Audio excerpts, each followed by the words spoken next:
one of the things Danny talked about last week was about this sort of fear that drove him. This fear of failure, this fear of running out of money. Yep. And you were coming at a place, from some place of comfort. You resigned, you said, I had to do something different, and you stepped into that. Was there a timeline you gave yourself? A lot of the students have never owned a business, and so that's something I think it plays into their thought processes. Right. How much time do I give myself? This has got to take off. Did your wife have any say in this? Those are great questions. The 2 weeks should be plenty. No, I'm kidding. My wife and I just had this conversation the other day because we were reflecting, and I brought a partner on last year, and he's kind of in that growth mode now. And you do have to give yourself runway. I've got one client that I worked with, and he's completely not typical because he was a finance guy. He also came out of the corporate world, but he went so far as to calculate a runway that was like 5 years. Okay, here's my cost. If I don't, sell anything, I can live on ramen noodles, granted, but I can live for 5 years, and had kind of calculated out everything he needed to know. Turns out it took him over 3 to really get to the point where he was at break even. And that's, it depends on what kind of business you have. It depends on your contacts, how quickly you can get into something. Generally, what I tell, folks that are thinking about making that jump is it'd be great if you had a year's worth of runway. If you could figure out a way to kind of, make work and get there, give yourself a year to really get things ramped up, because unfortunately it takes a lot longer than you want it to take for people to start knowing what you're doing. The other observation, I don't know if you've seen this before either, is that when people find out you have a new business, they're like, oh, well, that's nice. Come back and talk to me next year when I know that you're still going to be around. And so there is an element of, not that they want you to fail, I think there's just an awful lot of people that start something and then they disappear. And so, people kind of naturally get cynical, and you don't get that, if you've been around. In fact, I've had several people tell me, I was talking to Dana Ward.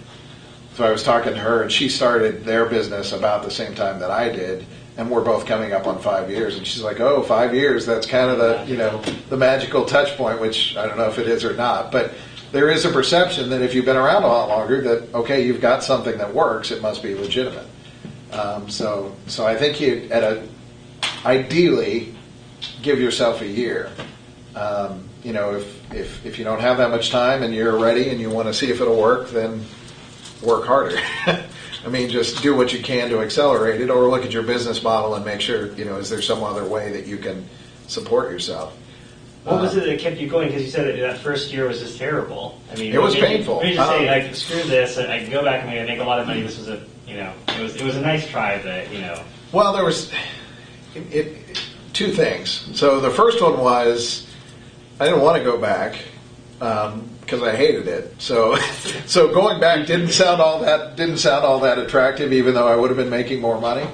And the other thing was, I kind of took it as a personal challenge of, I ought to be able to do this. And so there was, I don't know if fear is the right word, but there was certainly an awful lot of pressure that I put on myself, and that was what my wife and she wasn't joking, but she's like, man, I don't know if you could do that again. Because I would stay up, 2 o'clock in the morning trying to figure out what is it that I need to be doing. How do I make this go faster? What do I need to do? And you've got that kind of just burning, how am I going to make this work? And you just keep playing that over and over in your mind. And you meet with a prospect and it goes poorly. And that stays with you for the next week. It's like, okay, I didn't say the right things. What should I have said? Maybe that guy was never going to buy. Who knows? But you don't know, and you kind of go through all the potential bad things that happen. And it takes over your life.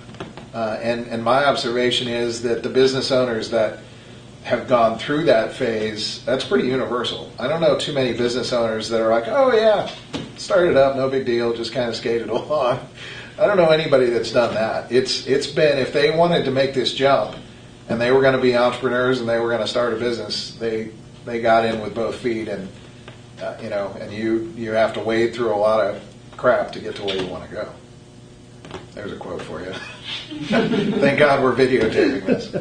Yeah. We said you brought on a partner. Is this like a 50-50 partner, or is this more just like a employee, or? It's kind of in between, and we actually struggled with that. This was a guy that found me.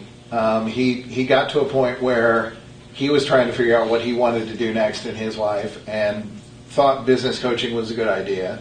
Started looking around. He Googled and found me. And I just met with him and said, well, here's my experience, here's what I thought, and kind of sent him off on his way and didn't think too much more about it. Well, he came back to me like 3 or 4 weeks later. He's like, all right, so I'm excited about this thing, but here's my idea. What if I come in under your brand and we partner together and make this thing work? And I'm like, all right, I've been doing this for 4 years. What are you bringing to the table? And he understood that.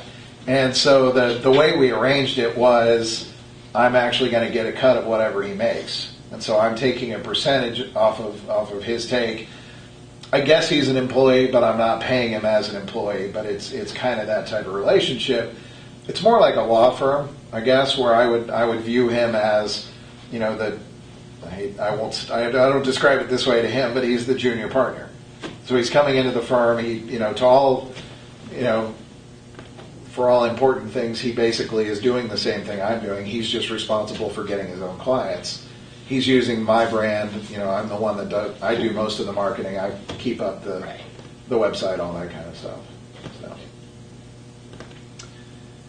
Other questions? Other thoughts? I have some, but I'm monopolizing it. I don't know. Yeah, question. Yeah. Steven mentioned we read the E-Myth. I take it. Yeah. You have to. So what's the next 5 years? It sounds like you're doing most of the marketing, the consulting, kind of the bulk of a lot of the tasks. Yeah. Kind of an E-Myth, the technician type role. Yeah. What do you? What's kind of your? Where do we go from here? Yeah. Well, so some of it is, and this has been something that I assumed would happen, and I've been gratified in the last year to see that it does work, is that kind of gets back to what I mentioned earlier. Once you've been around for a while, it does get easier. My last 3 clients found me, whether that was through an introduction or through a referral. A couple of them found me on over the internet, that kind of thing. So there's an element of I've been able to cut back on my networking marketing substantially, which was good because it was killing me. Which is the same reason why Stephen doesn't belong to 12 Chambers anymore. You've got to find what works and you cut back. So to some extent, that's been easier. I'm doing more of the work and less of the marketing and the sales. I guess the other thing that goes along with that is that's part of the reason why I brought Chris on, is that the vision, and we'll see if it works. Some of this is an experiment to see if it plays out.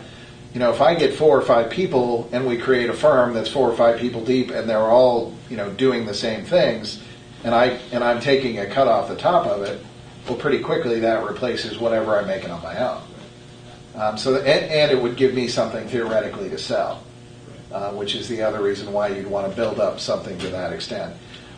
The only hesitation I have when I was answering your question is that when I started this thing, I intentionally built it as a lifestyle business. So I had anything other than, if I can make pretty good money and I enjoy it and I don't have anything to sell, I'm okay with that. Because it allows me, and certainly it was in theory, because the first 2 years this wasn't true at all, but it would allow me the flexibility to work 20 hours a week, make good money, and be able to do what I wanted to for the rest of the time. Like I said, in theory, that's not at all how it worked the first 2 or 3 years. Now it's closer to that, although I still feel driven to keep trying to do more and add on and kind of get the right mix of clients. Still a few clients I'd like to fire, but as long as they're willing to pay me, then I'll let them keep going. So we'll see. Can you talk about firing a client a bit? Oh, it's the best thing ever. When you can afford to fire a client, it's definitely the best thing ever. What you'll find out is, especially early on, you can't be picky. You're willing to pay me, okay, fine, we'll work your way. After a while, you will start to find people do you know Mick Johnson? I don't know that you do. Do you know Mick?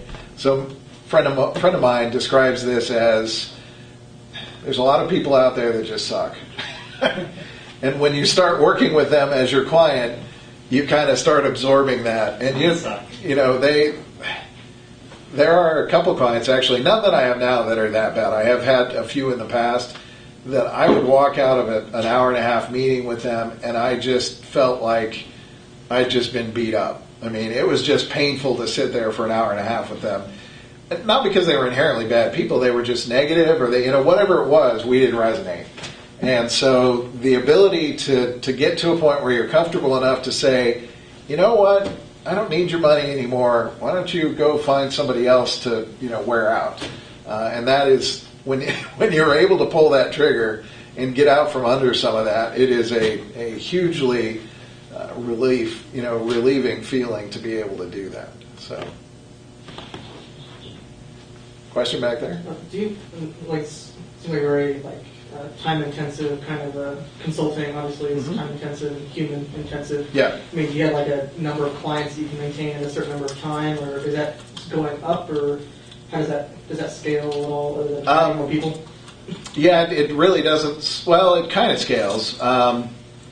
And that was one of the things that I had to when I packaged this in the first place, because obviously straight up consulting, especially in the corporate world, all your trading is strictly time for money, and you are billable by the hour, and in a consulting job they're usually project based, so you'd go work for a client, you'd work 60, 70, 80 hours a week for 3 months, 6 months, 12 months, and then you're done.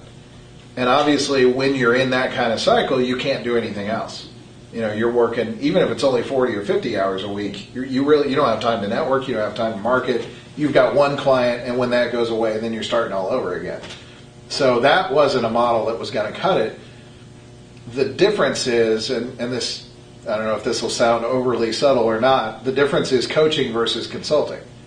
And so a coaching model is really all about more of a strategic discussion and a relationship.